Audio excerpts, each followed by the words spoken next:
Hello guys, my name is Anna and I'm a Ukrainian, and I have decided I will vlog daily from my country Ukraine since the start of the civil war with Russia.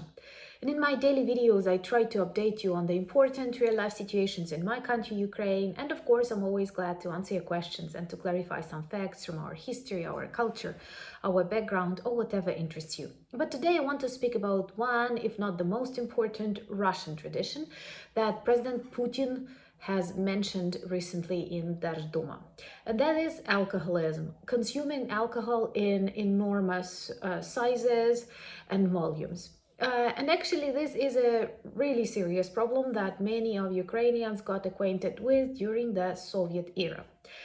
And I know that alcoholism is a serious problem. Luckily, for example, I don't have problems with consumption of alcohol, but I understand that many people historically, genetically, psychologically may be dependent on alcohol, and this is a serious problem. But once again, there are lots of various therapies, clubs and groups that help people to get rid of this problem. And what is the most important thing is that in the majority of cultures, in the majority of countries, people try to fight this bad habit or this disease, whatever you treat it.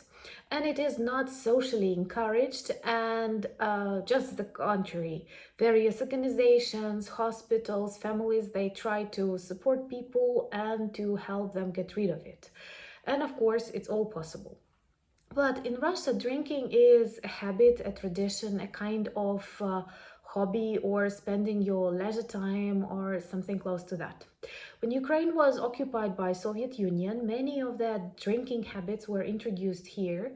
Of course, I can honestly tell you that Ukrainians don't drink that much as Russians, not because we have war with them and I want us to look more like more civilized, but because it was not a part of our tradition for thousands of years. And typical alcoholic drinks that were produced in Ukraine were like beer, various drinks made of honey. Also, we have really good wines in the south of Ukraine, close to Odessa region, and also in Zakarpattia because of specific climate. And all of these drinks, they were not strong. And Russia, with its love for vodka, in Ukrainian, the word for vodka is gorilka. They have brought it during Russian Empire. They have brought it very actively in Soviet Union.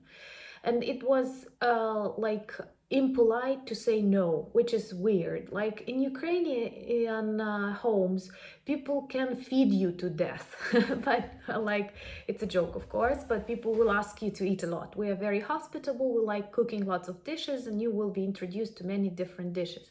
But in Russia, they will make you drink to death. And traditionally, if you say no, no is not accepted, and that is a problem.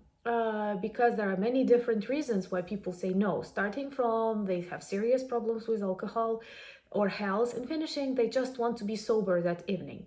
In Russia, no is not an answer, and very often your host will ask you, do you respect me? And if you respect me, you will drink with me. You have to match me in the number of drinks, and that is pretty difficult because Russians start training since childhood. Also, the quality of what they drink can be really low because of low incomes. Many people start producing vodka at home. I don't know what's the English for that, but this is not a high quality alcohol, because sometimes this homemade alcohol drinks can be really good, really clean and interesting for local tourists, for example. But in Russia, traditionally, it's not about that. It's about getting drunk quickly and cheaper. So they use various products, various appliances to run their own vodka, and back in Soviet era it was forbidden, but at the same time it worked pretty well. Another very typical for Soviet Union and for Russia thing, something is forbidden but it works perfectly, and police accept that and maybe drinks that vodka inside those houses where they find these appliances used for the production of them.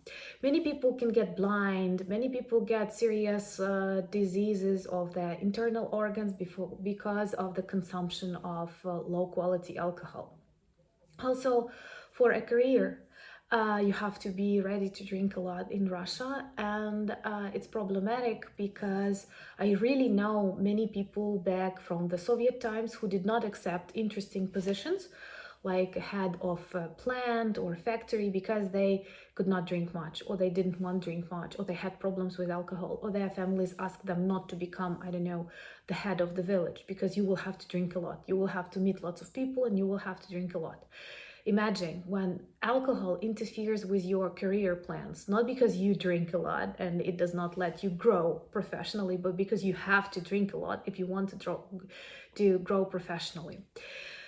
Also, children, women, they are more active into consumption and alcohol than in other countries. And believe me, of course, in Ukraine, in Lithuania, in Poland, people also drink vodka, but not in that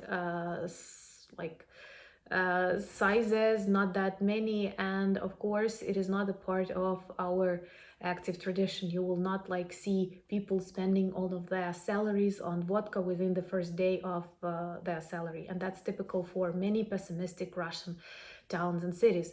And then I ask myself, why do they drink so much? Because it's a part of their culture. It's so much described in their films and literature, but also perhaps of the lives they have. Because when I imagine myself living in one of those frozen, depressive, gray cities of Russia somewhere, hidden and lost in taiga or elsewhere, I can imagine myself starting drinking.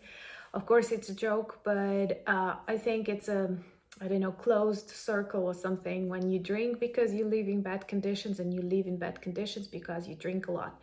And that is a kind of Russian life. And I think that the fact that Putin has started talking about that, and he does not drink himself, but many of people who surround him drink, starting from ex-president and Prime Minister Medvedev, whose drunk posts appeared on social media, and he says lots of weird things. In Russia, they like saying weird things, but they also say many of them when drunk.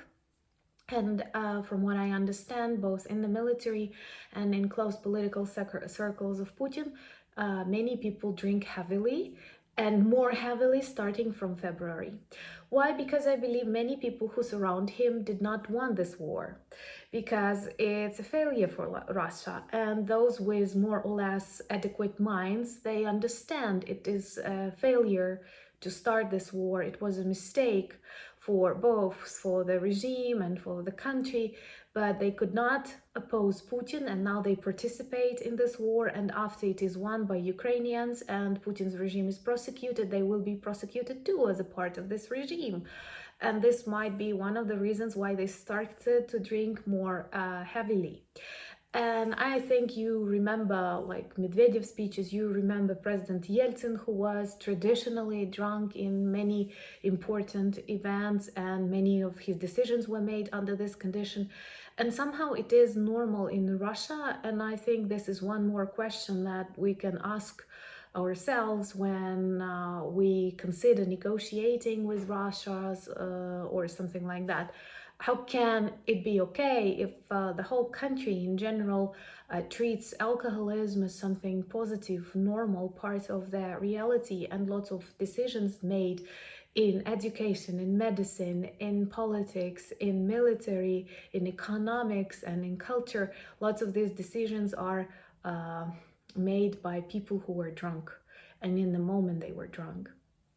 So, of course, I don't advise you to travel to Russia at all, especially now.